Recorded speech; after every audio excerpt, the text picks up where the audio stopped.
All right, welcome back everybody. My name's Austin. What is the best cryptocurrency exchange in 2020? Which has the best fees? Which has the best volume and liquidity? What are the pros? What are the cons? What should you know? And whether you are a beginner or an expert, whether you're focused on altcoins or just Bitcoin, what is the best exchange in 2020?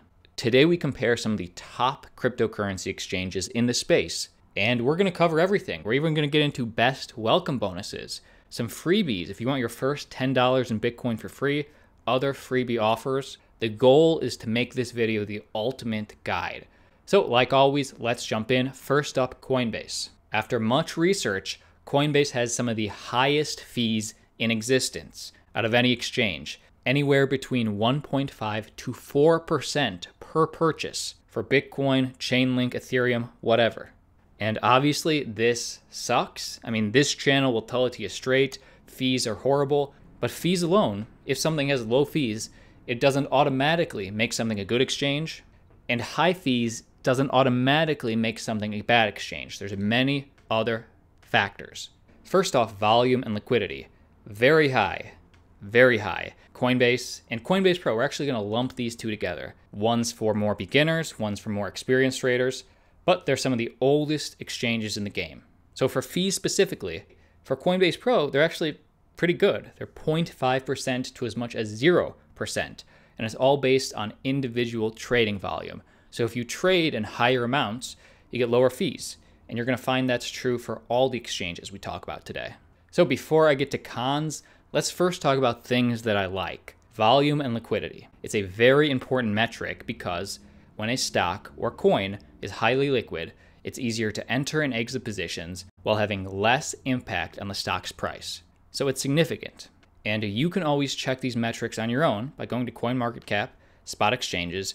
You can also double check any of this information if you don't trust CoinMarketCap, CoinCodex, go to exchanges. All of these rankings are pretty much the same. But if we look at volume, we can see that Coinbase Pro comes in third. It has some of the most volume. If we go to liquidity, Coinbase is number 6. Any of these near the top is what you want to look for, but that's something that Coinbase Pro does very well. I would say the 3 other pros are they have a great UI. It is simple, it is clean, very easy for beginners getting into cryptocurrency to come in and not be scared off. It is heavily regulated, and that's a pro. Legally, in terms of licenses and insurance, it pretty much operates just like a bank. And while I don't personally recommend keeping your coins on an exchange, heavily regulated means it is one of the most secure. It is one of the safest if you want to do so. Again, we're comparing a lot today.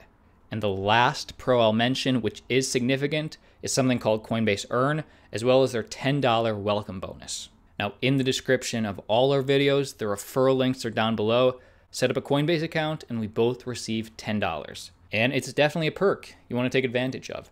Coinbase Earn is the other big one. You can earn up to $115 worth of altcoins, worth of crypto. $6 in Kyber, $9 in Compound, 50 and 50 in EOS and Stellar Lumens. And to take advantage, the only thing you have to do is to learn about it. Start the course, look at the slideshow, earn $9. So those are the things I like. Now me personally, because of the fees, because there are better options out there, after I get a Coinbase account, I'm immediately going to just switch to Coinbase Pro. To do that, you just go to the main website, go to products, and then you'll just click Pro, switch it over. One of the major cons for Coinbase, besides the high fees, I would say it's horrible to cash out. For example, one user says, "Why does Coinbase hold BTC for 2 weeks before allowing me to send it to another address?" Waiting on Coinbase. So while you get more security and liquidity, there are trade-offs. This is our control group. I would say some exchanges are worse, some exchanges are better. Let's keep going. Before we get to Binance and Robinhood, let's go to Square's Cash App. I would say the fees are medium high. It's 1.75% per purchase. So again, in terms of fees, there are better options. But what is Square's Cash App great for? It's great if you just want Bitcoin. If you want altcoins, there's other options. The pros and who is this good for? This is good if you want something that has reoccurring buys, super easy to use, again, a great UI, and safe. This is very secure. This is great for beginners. And it should be noted that this is just an app. It's not even really an exchange. This is sort of equivalent to a Venmo or a Robinhood, because with the Cash App, you can get into stocks, you can buy stocks, and it is one of the fastest ways to convert dollars to Bitcoin. Now, why do I say that this is best for beginners? Well, because we're seeing it. More people than ever are buying their first Bitcoin off of Square. And why is this? Because it's simple. It's right on your phone, simple user interface. In my experience, there are better options out there if you're more advanced in crypto, but this is more equivalent to like a Venmo, where you can send cash instantly, or a Robinhood, where you can invest in stocks and Bitcoin. Now, we will get to Robinhood. In my opinion, people should avoid this at all costs. For Bitcoin specifically, I think the Cash App is objectively better. I will tell you why. We will talk about it. But just to finish up on Cash App, especially if you're in the US, I would take advantage of the $5 sign-up bonus. Again, link down below in the description. Okay, before we get to Binance, let's talk Kucoin. This is Kucoin's exchange right here. As their website claims, 1 out of every 4 crypto holders worldwide have used Kucoin. While Square's Cash App is great for Bitcoin, Kucoin, I would say, is great for those random alts. In terms of fees, they actually have some of the lowest fees. Not the lowest, but they're pretty good. 0.1% of trades. That's pretty low. Coinbase Pro and Kucoin are winning so far. But there are trade-offs. Before cons, how is their volume/liquidity? Well, it's good. While Binance, Huobi, Coinbase, Kraken are in the top 4, Kucoin, number 16. Again, there's over 300, so 16, it's good. It's decent. So they're winning on fees, they're winning on more options, more listings. I would say the cons are they have a lower reputation and they're not quite as secure. In terms of the regulation, the US exchanges have to go through. That's why they're allowed to list more random altcoins. But what do I mean by lower reputation? Well, the lack of KYC procedures gives many people the impression that Kucoin is desperate for users on its exchange, thus lowering its reputation among crypto exchange platforms. So way less procedure, way less regulation. While it's not as secure, you can dip into those random alts. It's all about the level of risk you are willing to take on for yourself. Well, how does this compare to Binance? First, let's get to Gemini and Kraken. And by the way, us talking about these exchanges today is not a cosign on these exchanges.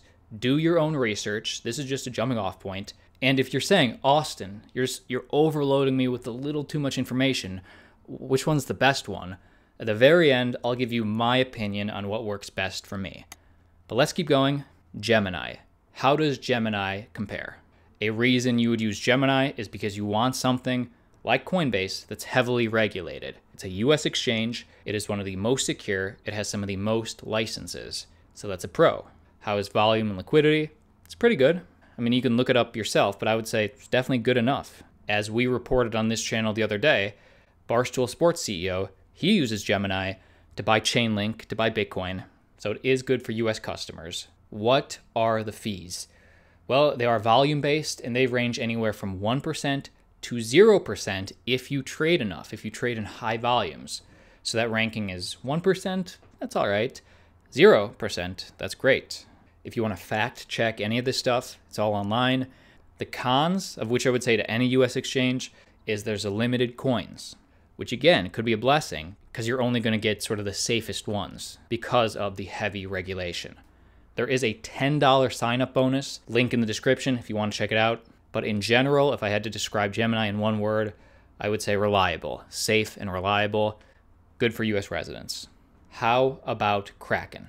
Well, I would say Kraken differentiates themselves the most because while they don't have the best UI, the best interface, it's pretty good. I mean, this is it right here. It's clean, it's simple, it's sharp.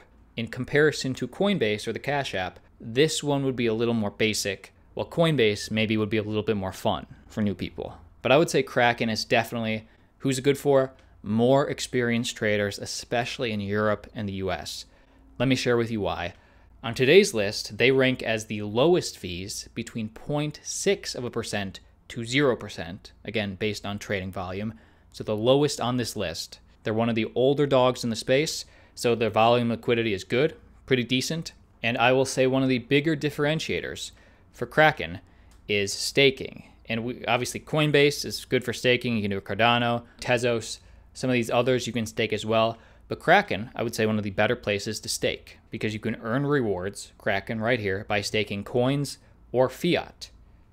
Check this out. Tezos, you can earn up to 6% yearly by staking. Bitcoin, 25%. The euro or the dollar, 2% or 1.5%. Cosmos and Dash are coming. But generally speaking, the people that would use Kraken are somebody that wants reliability and lower fees. And I do say specifically Europe and the US because Kraken at one point, 3-4 years ago, and obviously there's way more competition now, but was the largest Bitcoin exchange for Europe volume with the euro, which was available around the globe. If you use Kraken, let me know what you think down below in the comments. Again, I'll give you the summation of my opinion after we get through the final three. Before Binance, I want to tell you why Robinhood for me is a non-starter. If you're going to invest in Bitcoin on Robinhood, I think Cash App is a way better option if you're going the app route. With Robinhood, you are not actually investing in Bitcoin because you can't really withdraw Bitcoin from Robinhood. So you can currently trade Bitcoin, Ethereum, Litecoin, and Bitcoin Cash on Robinhood. So in that way, it's better, some would say, than the Cash App. But unfortunately, Robinhood does not let you manage your wallet addresses, which means that you can't send or receive Bitcoin from another wallet. You have to convert any crypto you supposedly invest in, convert it to fiat, then cash out. At least with every other option out there, you can see your public wallet address and transfer it to your own personal wallet anytime. So for me, I personally would never use Robinhood. You do not actually own the Bitcoin, and there are better options. So let's keep going. Let's get to a big one, Binance and Binance US. Binance, in my opinion, is one of the best exchanges for altcoins if you're outside of the US. Binance US is a watered down version of Binance. It's still okay, but let's talk about the differences. First off, with fees, Binance is great. It is 0.1% fees, low, which I like. Also, I will say another thing they do well is volume is very high. We can go to Coin Codex just to be sure. If we skip past the sponsored ones, Binance, number one. It is one of the most liquid, most traded options out there. So this is good. Good as far as centralized exchanges go, which is all of these, except we'll get to Uniswap in a sec.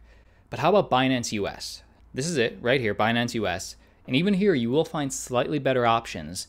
More coins coming out of the East. Where is it? Ontology, for example, as well as VeChain, for example. There are slightly different options on Binance US than the Coinbases, than the Geminis. So in my opinion, in terms of fees, liquidity, trading pairs / options, Binance, one of the best. I would say cons are, obviously, it is less regulated, less compliant, less licenses than the US exchanges. Definitely better than exchanges you never heard of, but it's all about how much risk are you willing to take on for yourself. Oh yeah, one more thing. In terms of best welcome bonuses, Binance, I just learned this, you can get 10 to 20% off all trades just by using a referral code. So I just got this, so make sure you do your own research. But Binance referral code IDs, you get a lifetime 20% discount. So my ID is down below in the description. Check it out if you're getting into some of those altcoins and if you're outside the US. And final two to go, Crypto.com and Uniswap, which is a DEX, decentralized exchange, and then I'll give you my overall opinion. So Crypto.com is an app and a wallet first, but it also is an exchange. Before we get to these perks, let me just give you my concerns. It is a very new exchange. In fact, if you want to take part of the exchange, it's not even for US investors at the moment, so I've not even experienced it. But because it's so new, they're desperately trying to get users on the platform, as any exchange would. So to do that, they're giving out tons of perks. You can get $50 in crypto now if you use my referral link down below. In terms of fees, well, there's actually 0 trading fees for the first 90 days, again, because they're trying to introduce people to their exchange. And also the biggest thing with Crypto.com, people always talk about the staking. They're offering some of the best rates. I'll let you look at the website on your own. Or if you're really interested and you just want a deep dive, about 2.5 weeks ago, we did a dedicated video on Crypto.com. So link down below in the description. Check it out. Well, what are the cons besides that it's very new? While it is insured, It's not as regulated as the Coinbases or the Geminis. But again, you might be able to take advantage of more of the perks if you're willing to take on a little bit more risk. So it's out there. And the last one we'll go over is Uniswap, 0.25% fees, so very good. It is a DEX. If you're asking for the volume and liquidity, very high. Actually, extremely high as far as DEXs go. And right here, Uniswap is the most popular one. So who is this for? Great for people that want ERC20 tokens, specifically because that's the only tokens you can get with Uniswap. It's part of the Ethereum ecosystem. And I guess a con is fees are also dependent on how congested Ethereum is at any given moment. So if Ethereum's congested, you will pay more fees. That is the list. Let me know what you think, what one you like down below in the comments. Which exchanges do I use right now? I use Coinbase, specifically Coinbase Pro, because it is lower fees. I also do like Coinbase Earn. I also have a Gemini account. But besides that, Square's Cash App and Binance are the 3 or 4 that I use. Honestly, Kraken to me seems like, if you're more experienced, one of the better options. But it all depends on what you value the most. If you got value, give it a like. It encourages me. It lets me know that you like this type of content. See you tomorrow.